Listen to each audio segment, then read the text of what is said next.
Hello everyone. Welcome to Saman Yapa YouTube channel. Do you, are you කොහෙටද යෙදෙන්නේ කියලා තාමත් පැටලෙනවද? අන්න ඒ අය මේ වීඩියෝව අනිවාර්යයෙන්ම නරඹන්න ඕනේ. මොකද අදින් පස්සේ ඔයාට ඒ පැටලීම නවත්ත ගන්න පුළුවන් වෙනවා. ඉංග්‍රීසි භාෂාවේ are you භාවිතා කරන්න සිද්ධ වෙන ප්‍රධානම භාවිතයන් අතරින් වැඩිපුරම අපට අත්‍යවශ්‍ය වෙනවා මෙන්න මේ මම අද දවසේ උගන්වන භාවිතයන් හතර. මෙන්න මේක හොඳට තේරුම් ගත්තොත් ඔයාට ආයු පාවිච්චි කරන අවස්ථා ටික හොඳට මතක හිටිනවා. ඒ කියන්නේ do you ගැන අලුතින් උගන්වන්න දෙයක් ඉතුරු වෙන්නේ නැහැ. ඉතින් වැඩි කතා නැතුව පාඩමට ගිහිල්ලාම බලමු.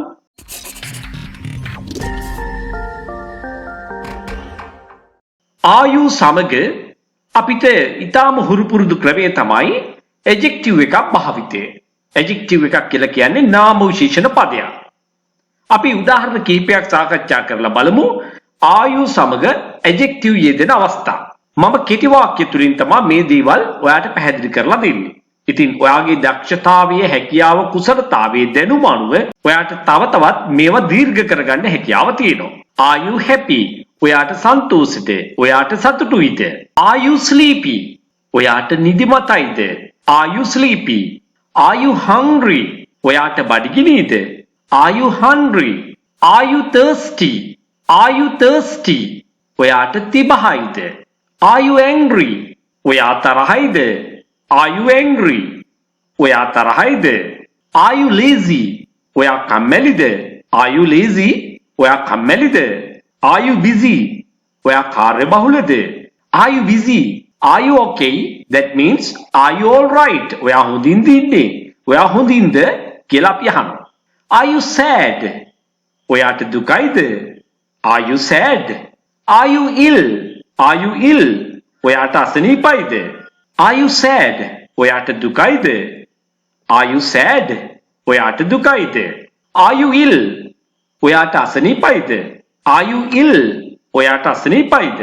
මෙන්න මේ විදිහට අපිට ආයු සමග adjective එකක් පාවිච්චි කරන්න පුළුවන් වෙනවා. මෙන්න මේක තමයි ඔයා මුලින්ම ඉගෙන ගන්න ඕන ක්‍රමය. දැන් අපි බලමුකෝ දෙවෙනි ක්‍රමය මොකක්ද කියලා.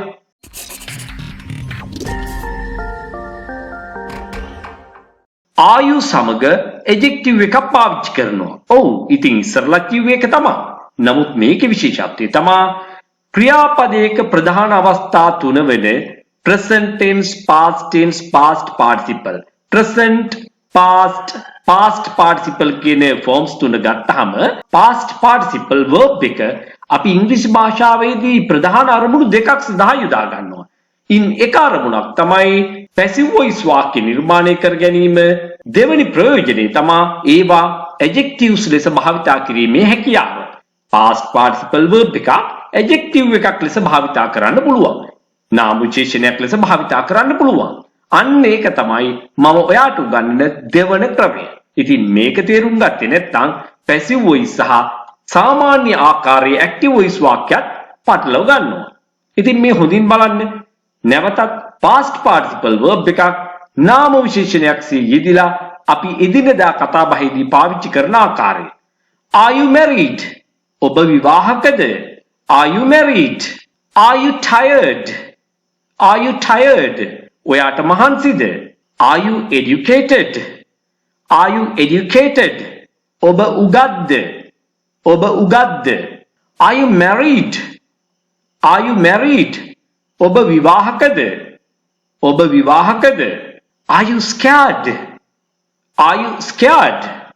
ඔයා බයයිද? ඔයා බයේද? ඔන්න ඔකයි තේරුම. ඔයා බයේද? Are you divorced? Are you divorced? ඔබ දික්කසාදද? Are you married? එහෙනම් opposite එක are you divorced? Are you worried?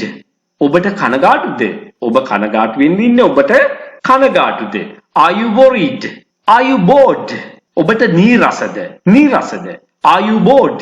Are you satisfied? ඔබ තෘප්තිමත්ද? Are you satisfied? ඔබ තෘප්තිමත්ද? Are you qualified? ඔබ සුදුසුකම් ලබ කෙනෙක්ද? ඔබ සුදුසුකම් ලබලා තියෙනවද? ඔබ සුදුසුකම් ලබලා තියෙනවද? Are you qualified? ඉතින් මේ බලන්න past participle verb එක adjective එකක් ලෙස භාවිතා කරමින් අපි ඉදිරියදා කතා බහේදී අනන්තවත් මේ දේ පාවිච්චි කරනවා.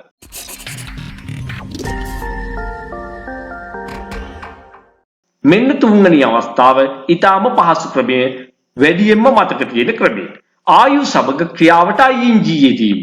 ආයු සමග ක්‍රියාපදයකට ing යෙදීම. Are you going? ඔයා යමින් ඉන්නවද? ඔයා යනවද? Are you coming? ඔයා එමින් ඉන්නවද? ඔයා එනවද? Are you eating? ඔයා කකා ඉන්නවද? කමින් ඉන්නවද? කකා ඉන්නවද? කතා කරනකොට කියන්නේ අපි ඔයා කනවද? එහෙමනේ අහන්නේ. Are you working? Are you working? ඔයා වැඩ කරමින් ඉන්නවද? අපි කතාවේදී අහන්නේ ඔයා වැඩද? Are you cooking? ඔයා උයමින් ඉන්නවද? කතාවේදී කියන්නේ ඔයා උයනවද? Are you writing? ඔයා ලියමින් ඉන්නවද? ඔයා ලියනවද? Are you sleeping? ඔයා නිදාගනිමින්ද ඉන්නේ? ඔයා නිදිද? කොහොමනේ අහන්නේ? Are you playing? ඔයා සෙල්ලම් කරමින් ඉන්නවද? එහෙම නැත්නම් ඔයාලා සෙල්ලම් කරමින් ඉන්නවද? ඔයා සෙල්ලම් කරනවද? Are you bathing? ඔයා නාමින් ඉන්නවද? ඔයා නානවද? කොහොමයි කතා කරනකොට අහන්නේ? Are you sweeping?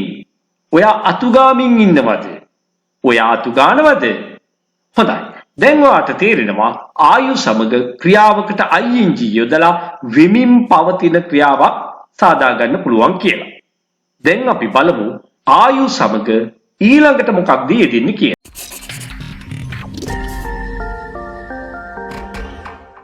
ආයු සමග past participle verb එකක් යෙදෙනවා අර මුලින් කිව්වා වගේ දෙවෙනි අවස්ථාවේදී කිව්වා වගේ. නමුත් මෙතන විශේෂත්වය තමයි මෙතන මේ past participle verb එක යෙදෙන්නේ verb එකක් ලෙසම තමයි. ක්‍රියාවක් ලෙසම තමයි. එතකොට මේක passive voice වාක්‍යයක් බවට පත් වෙනවා. present simple passive voice කියන වාක්‍ය රටාව බවට පත් වෙනවා. Are you treated? ඔබට සලකනවාද? ඔබට සලකනවාද? එහෙම නැත්නම් ඔබට ප්‍රතිකාර කරනවාද කියන අර්ථයත් මේකේ තියෙනවා. ඔබට ප්‍රතිකාර කරනවාද? ඔබට සලකනවාද?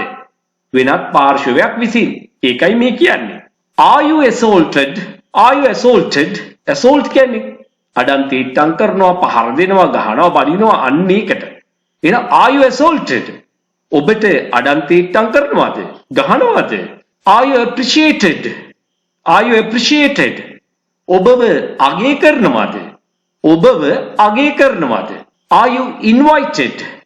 ඔබට ආරාධනා කරනවාද? Are you invited? ඔබට ආරාධනා කරනවාද? තවත් පාර්ශවයක් විසින්, වෙනත් පාර්ශවයක් විසින්.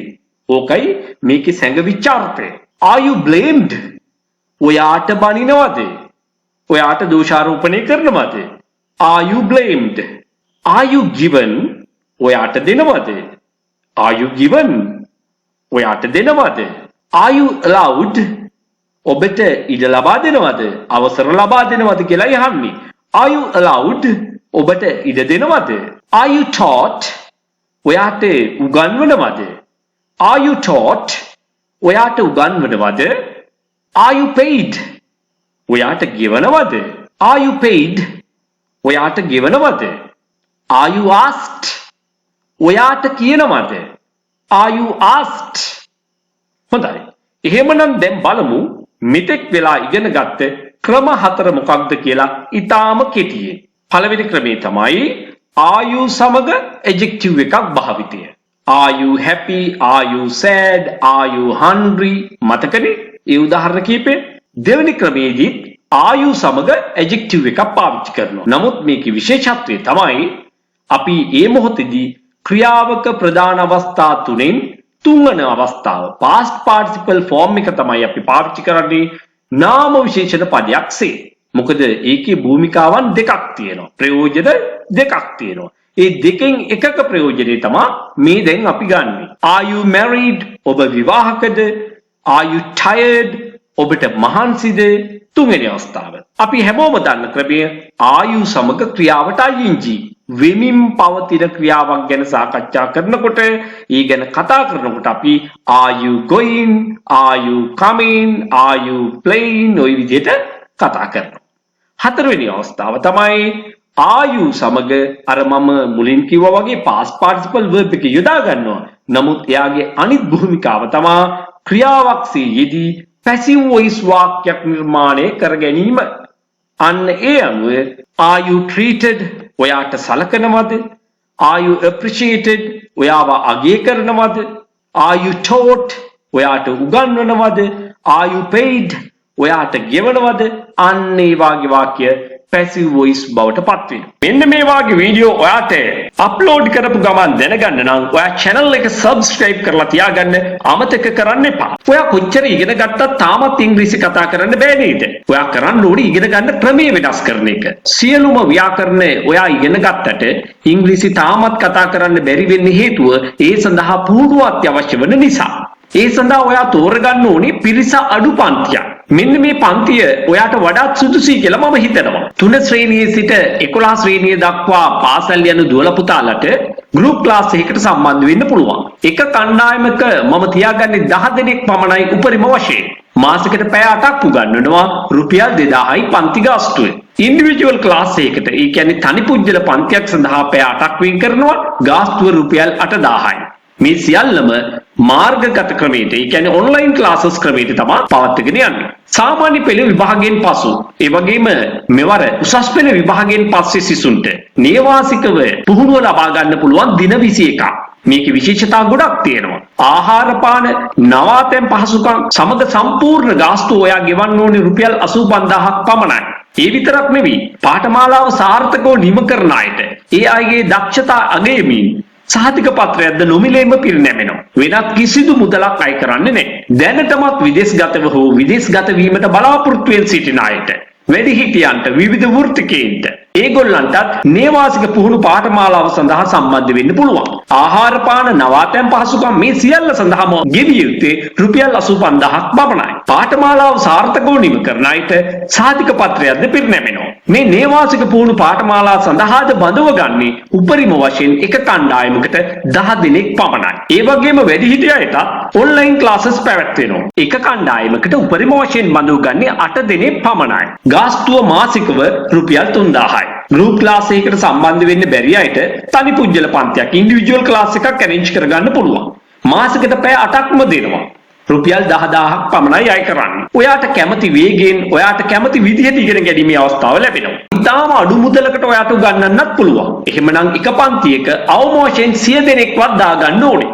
එතකොට සිද්ධ වෙන්නේ ඔයාට හුදෙක් දේශනයකට සවන් දෙන්න විතරයි. ඔයාට මාත් එක්ක කතා කරන්න, ඉංග්‍රීසි කතාව පුහුණු වෙන්න කිසිම අවස්ථාවක් ලැබෙන්නේ නැහැ. එහෙමනම් ඒ තුලින් ඔයාගේ ඉංග්‍රීසි කතා කිරීමේ හැකියාව දියුණු කරගන්න කිසිසේත් හැකි වෙන්නේ නැහැ. අන්න ඒ නිසා තමයි මේ සියලුම පන්ති සඳහා කුඩා කණ්ඩායමක් පමණක් බඳව ගන්නෙ. පුහුණුව වැඩි වෙන තරමට කතා කිරීමේ හැකියාව අනිවාර්යයෙන්ම ඇති වෙනවා. මම මුලින්ම කිව්වනේ ඔයාට තාමත් ඉංග්‍රීසි කතා කරන්න බැරි වෙන්න හේතුවක් තියෙනවා. ඒ නිසා ඔයා ඉගෙන ගන්න ක්‍රමය වෙනස් කරන්න. ඔයා මාත් එක්ක එකතු වෙන්න කැමති නම් දැම්මම තිරේ දිස්වන අංකයට WhatsApp පණිවිඩයක් යොමු කරන්න. මේ පණිවිඩය ඔයාට වැදගත් නොවුනත් ඔබේ නෑදෑ හිත මිත්‍රයෙකුට වැදගත් වෙන්න පුළුවන්.